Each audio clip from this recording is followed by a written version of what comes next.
is Middleburg High School, and are they any good? Well, I have the answers for you because they're playing Niceville High School this Friday at 7:30 at the Eagles Nest.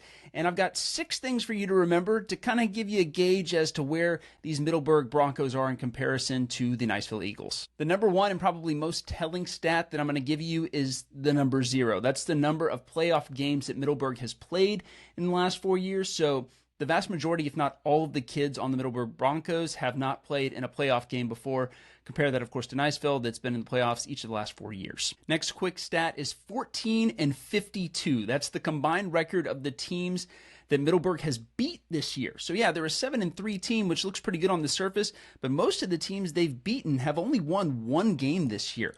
Only 2 of them have actually won more than 1 game, and I think that might tell you everything that you need to know. The next number I want you to remember is 31. That's the number of points that Middleburg loses by when they're playing a team that has a winning record this year. So they've lost games by 36, 26, and 31, I believe.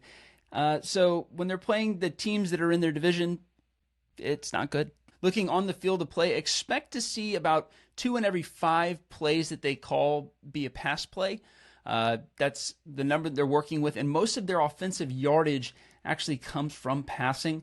The running game is not very efficient. The Broncos average about 260 offensive yards per game. Compare that to Niceville's 345, and you can see that Niceville's going to put out a lot more offensive production on the gridiron, and as long as they convert that into points, I mean, that's kind of the object, right? There's one bright spot for Middleburg, though. It's their defensive line and their ability to actually get to the quarterback.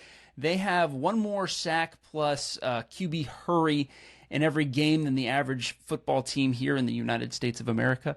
And so the offensive line really needs to look out for pass rushing that could really mix it up there in the backfield if they're not careful. What other stats are you guys looking at as we get closer to this game, if any? Are you going to the game? I'd love to know. And what are your predictions? Put them down there. I'd love to know what you guys think the score is going to be, or what you think the plus minus is going to be. I'd like to know. Just curious. Anyway, midbaynews.com for all of our sports coverage and our regular news coverage, which is centered here around the Niceville area.